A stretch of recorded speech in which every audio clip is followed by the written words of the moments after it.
Comment, se demande-t-on parfois, notre corps réduit en cendres, dispersé dans les entrailles de la terre, absorbé par d'autres êtres vivants ou dissous dans le fond des océans, pourrait-il reprendre forme et vie? Déjà les premiers chrétiens se posaient la question, et l'apôtre Paul leur répondait qu'il ne fallait pas en rester à des vues trop matérielles. L'épi de blé est bien la même chose que la graine semée en terre. Et cependant, quelle différence d'état quand la graine est devenue l'épi de blé. Nous voyons ici un superbe papillon dont les ailes rutilent sous les feux du soleil et qui butine le nectar des fleurs. Quelle différence avec la chenille rampante qu'il était quelques mois auparavant. Et c'est pourtant bien le même être, mystère de la nature, et qui nous permet de nous faire quelque idée, bien pauvre et bien imparfaite d'ailleurs. Chercher à pénétrer plus avant dans ce mystère ne servirait à rien. Le monde futur nous réserve bien des surprises. Nous croyons à la vie future et à la résurrection sur la parole du Christ.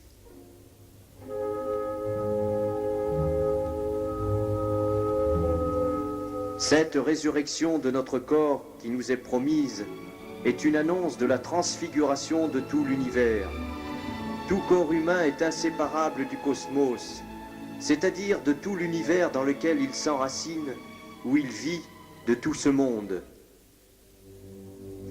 Avec ses galaxies d'étoiles, ses océans et ses rivages, avec ses fleurs et ses arbres,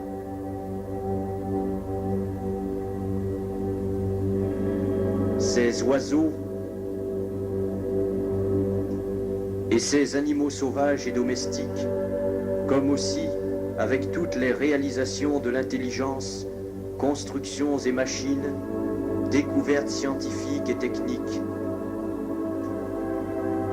Du fait que le corps du Christ est appartenu à cette création, s'y soit enraciné, y ait vécu et qu'il ait été glorifié, on peut dire que le monde entier lui est associé et est appelé aussi à une transfiguration.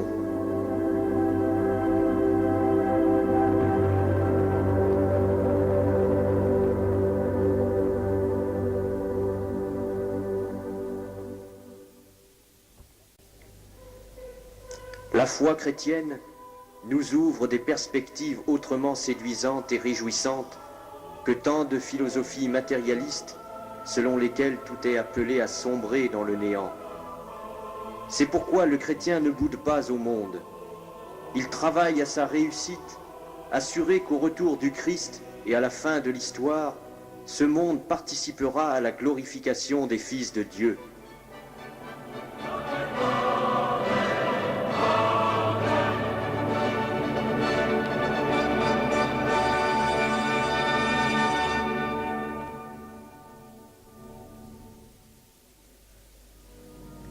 Il est vain donc de vouloir percer le mystère de la vie de l'au-delà.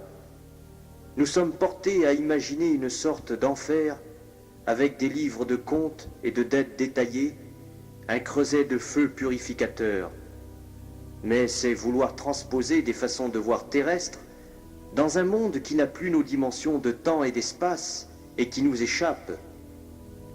Ce que nous savons, c'est qu'il faut être digne de Dieu pour accéder à lui, que nos morts ont péché comme tous les êtres humains, que Dieu est la justice même et qu'il est aussi bonté, miséricorde et pardon.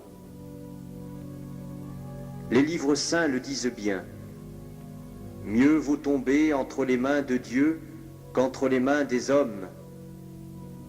Le poète Marie-Noël disait à Dieu, « De toi, dans ton noir infini, je n'ai pas peur. J'ai fait mon nid dans le creux de ta main obscure. Je ris bien d'être mort. »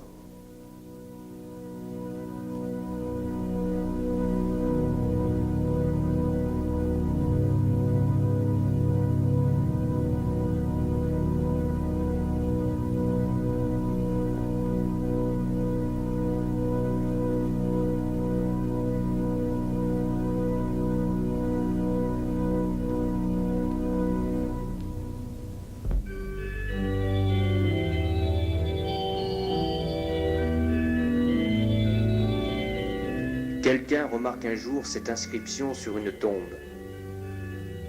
Je me couche avec le soleil. Longtemps il se demanda ce qu'avait voulu dire le défunt par cette phrase énigmatique.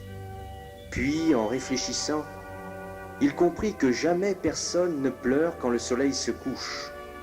Pourquoi? Parce que l'on sait qu'il se lèvera le lendemain et brillera à nouveau sur la terre. Chaque coucher de soleil est suivi d'une aurore.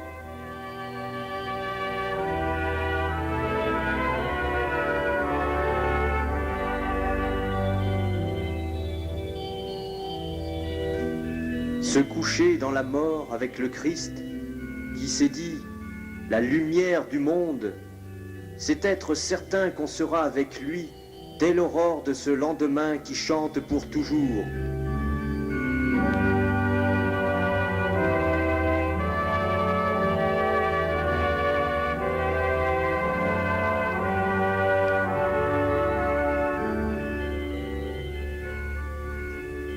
Quand notre être mortel aura revêtu l'immortalité, alors s'accomplira la parole des livres saints. Ô mort, où est ta victoire? Ô mort, où est ton aiguillon?